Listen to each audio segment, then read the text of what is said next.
ওম নমঃ শিবায়। হর হর মহাদেব। বন্ধুরা আজকের ব্রত কথাটি ভীষণ ফলদায়ী এবং ভোলেনাথের মহিমা দ্বারা পরিপূর্ণ। কারণ এই ব্রত কথাটি আপনাদের মতো শিব ভক্তদের জন্যই। এই ব্রত কথা শোনা মাত্রই আপনার হৃদয়ে স্থিত ভোলানাথ শিব শঙ্করের প্রতি ভক্তি আরো অনেক গুণ বেড়ে যাবে। বন্ধুরা, ভগবান শিব হলেন ভক্ত বৎসল। তিনি যেখানেই ভক্তি দেখেন সেখানেই চলে আসেন। ওনাকে শুধু জল অর্পণ করেও প্রসন্ন করা যায়। আপনি যদি এই ব্রত কথাটি শুনছেন তবে সম্পূর্ণ শুনুন। এই ব্রত কথাটি অর্ধেক শুনে ছেড়ে দিয়ে ভুল করবেন না। কারণ আপনি যদি এই ব্রত কথাটি সম্পূর্ণ শোনেন তাহলে আপনি আপনার মনের মতো ফল অবশ্যই পাবেন। তাই এই ব্রত কথাটি সম্পূর্ণ শুনুন। আর আপনি যদি শিব ভক্ত হন তবে ভোলানাথকে কখনোই অসম্মান করবেন না।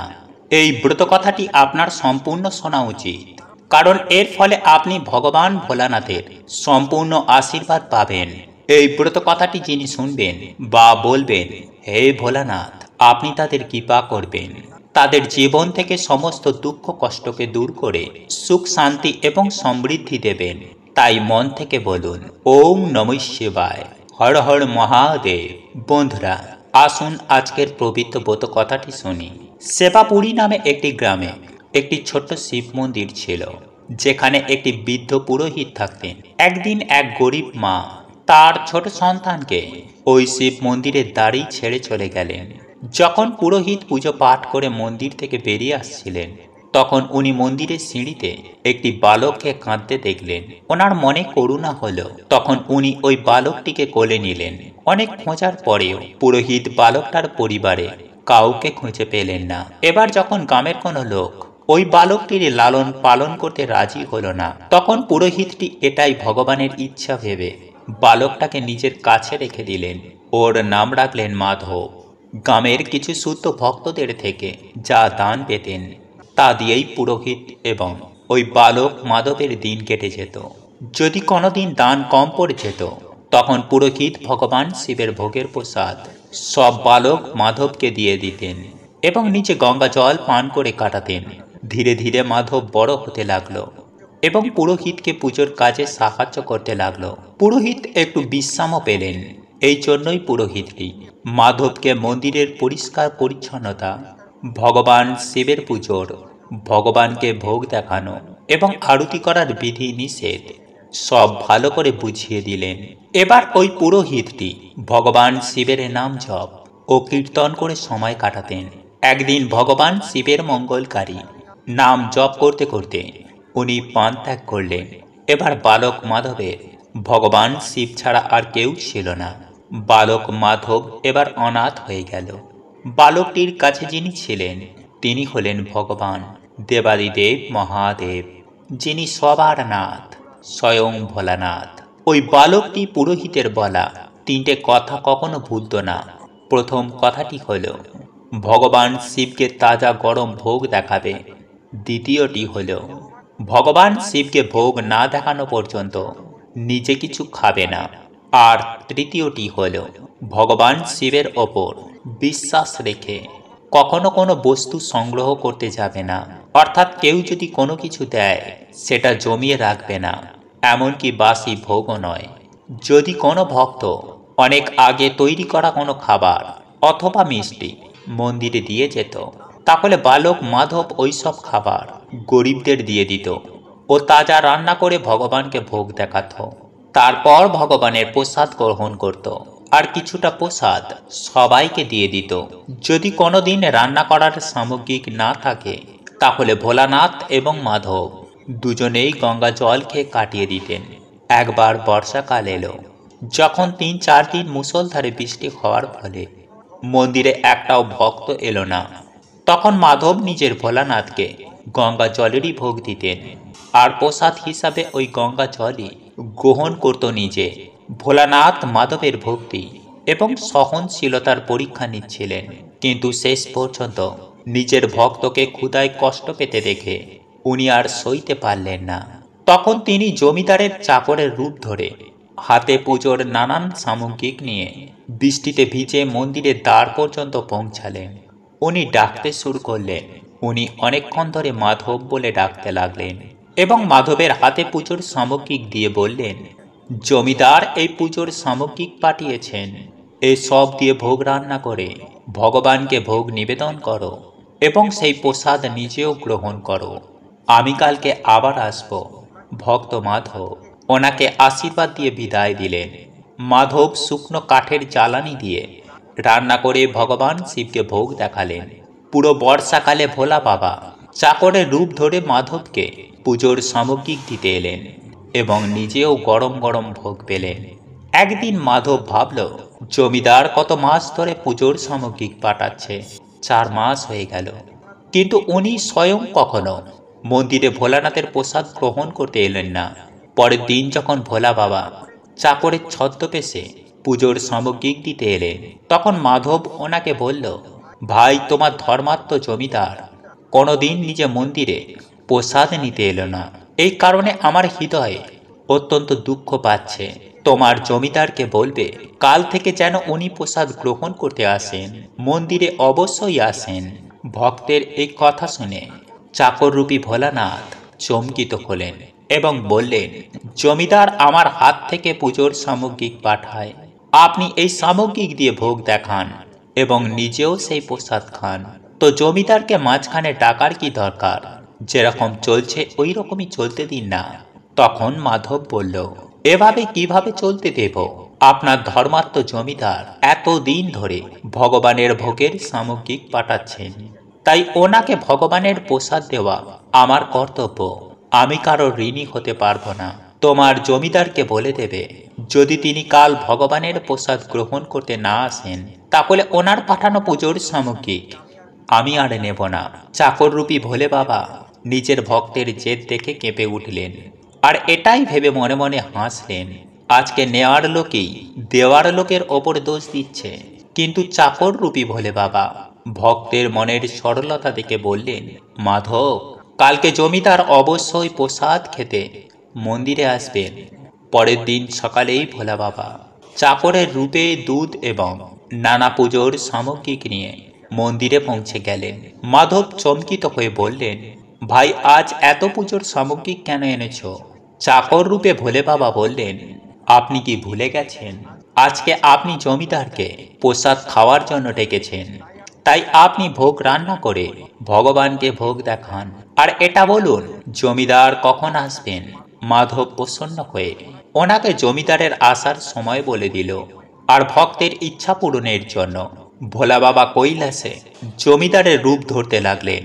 একজন প্রিয় ভক্তের ভোজনের আমন্ত্রণে যেতে দেখে মমতাপূর্ণ অন্নপূর্ণা মা কিভাবে না এসে থাকতে পারেন।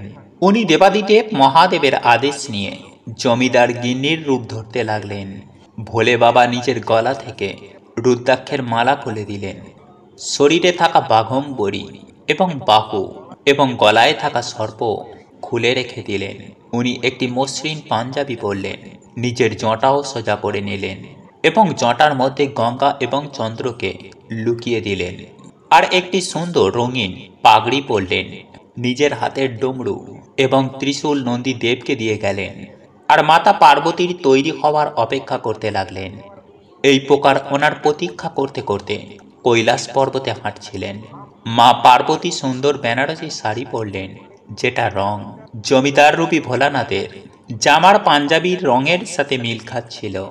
সোনা এবং রূপার তৈরি চমকানো আভূষণ ধারণ করলেন। ভগবান ভোলানাথ এবং মাতা পার্বতী জমিদার এবং জমিদার গিন্নির রূপ ধরে ভক্তের ভোজ নিমন্ত্রণে কৈলাস থেকে চলে গেলেন মন্দিরে। ভক্ত মাধব আজ সকাল থেকেই জমিদারের জন্য নানা রকমের ভোগ রান্না করছিলেন।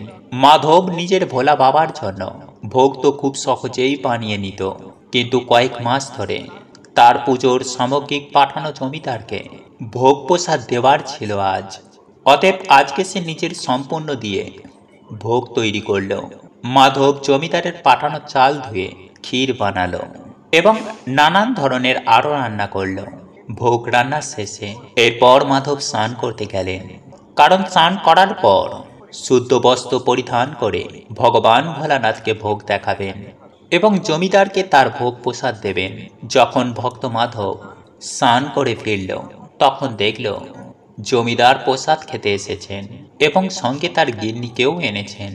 মাধব সঙ্গে সঙ্গে রাম রাম বলে ওনাদের আসনে বসালো এবং বলল, আমি এক্ষুনি ভগবানকে ভোগ দিয়ে আসছি, তারপর আপনাদের ভোগ প্রসাদ দিচ্ছি। ভাবনা দ্বারা ক্ষুধার্ত ভোলানাথের খিদে সহ্য হচ্ছিল না। এই জন্যই উনি বললেন, মাধব, তুমি তাড়াতাড়ি ভগবানকে ভোগ দিয়ে এসো, আমার খুব খিদে পাচ্ছে।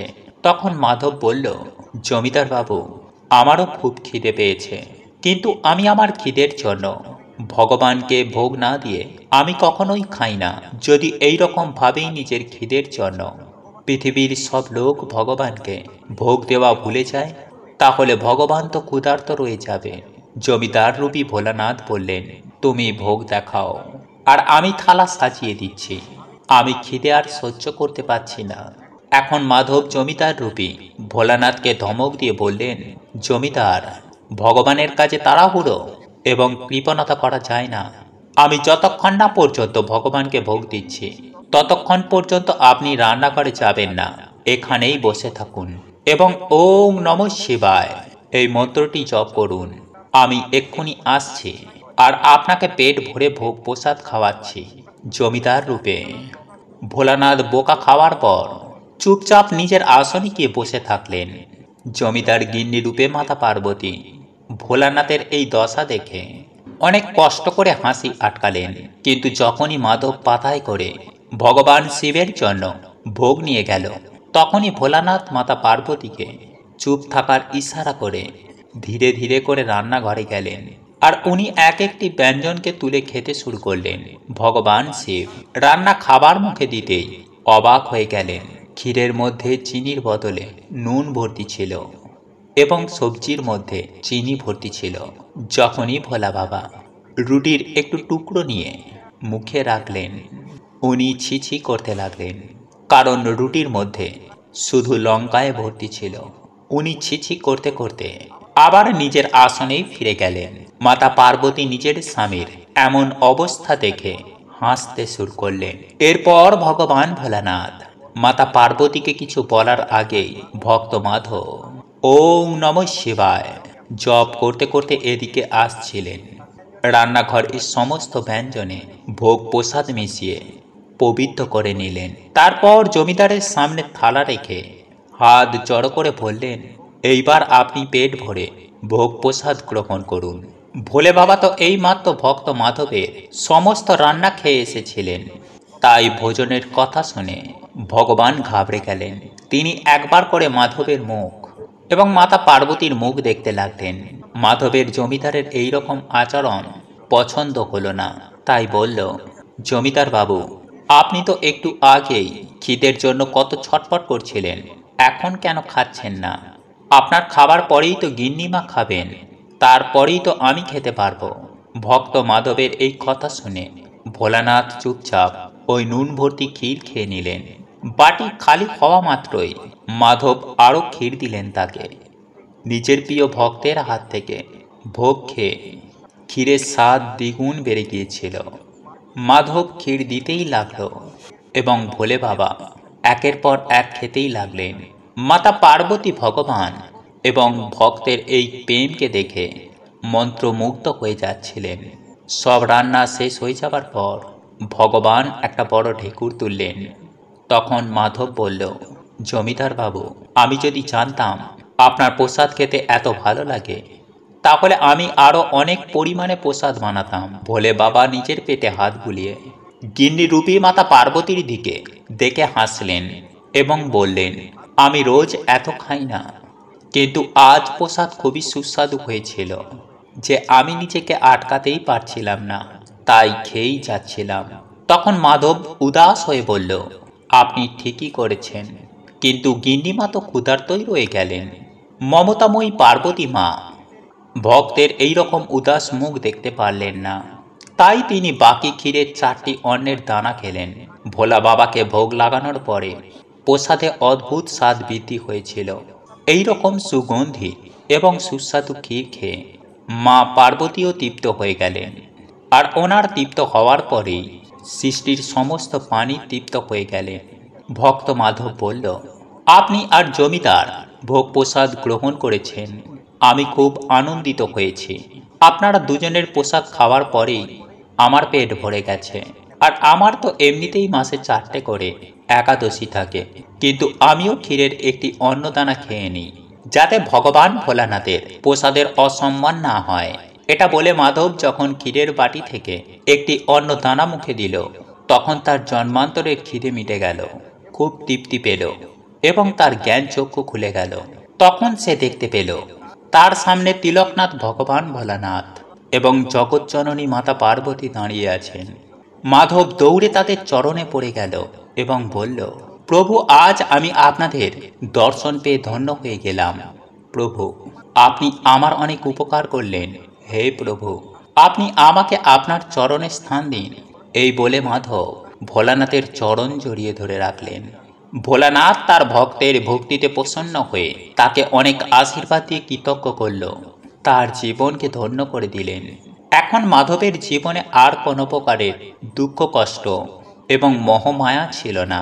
সে তখন থেকে ভগবান শিবের ভক্তিতে সম্পূর্ণ ডুবে গিয়েছিল। মন থেকে বলুন, ওম নমঃ শিবায়। সুপ্রিয় দর্শক বন্ধুরা, আপনারা শুনলেন কিভাবে ভগবান তার ভক্তের ভক্তিতে প্রসন্ন হয়েছিলেন। ভগবানের চোখে কেউ বড় নয়, কেউ ছোটও নয়। ওনার চোখে সবাই সমান। ভগবানের ভক্তি যে খুব মন দিয়ে করে, ভগবান তার ওপর অবশ্যই প্রসন্ন হবেন। কিভাবে ভোলানাথ তার ভক্তের নুন মিশ্রিত ক্ষীরকে অমৃত বানিয়ে দিলেন আর তাকে তৃপ্ত করে দিলেন, এই রকমই আমি কামনা করব যে আপনাদের মতো শুদ্ধ ভক্তদের ওপর ভগবান ভোলানাথ আশীর্বাদ বর্ষণ করুক। এই ভিডিওটি বলার সময় যদি কোনো ভুল হয়ে থাকে, তাহলে আমি ক্ষমা প্রার্থী। আশা করি আপনাদের সবার এই ব্রতকথাটি ভালো লেগেছে। ভিডিওটি ভালো লাগলে ভিডিওটিতে একটি লাইক দিন। আর আপনি যদি শিবের ভক্ত হন, তাহলে কমেন্টে অবশ্যই হর হর মহাদেব লিখুন এবং বন্ধু বান্ধবী আত্মীয় পরিজনের সাথে এই ব্রতকথা শেয়ার করুন, যাতে সকলেই দেবাদিদেব মহাদেবের আশীর্বাদ প্রাপ্ত করতে পারে। এবং এখনো পর্যন্ত আপনারা যদি আমাদের এই চ্যানেল নতুন হয়ে থাকেন, তাহলে চ্যানেলটি সাবস্ক্রাইব করে পাশে থাকা নোটিফিকেশন বেল আইকনটি অন করে রাখবেন। তাহলে নতুন কিছু জানতে পারবেন, নতুন কিছু শিখতে পারবেন। ওম নমঃ শিবায়। হর হর মহাদেব। প্রভু আপনাদের সকলের মঙ্গল করুক। আপনারা সকলেই সুস্থ থাকবেন, ভালো থাকবেন। নমস্কার, ধন্যবাদ।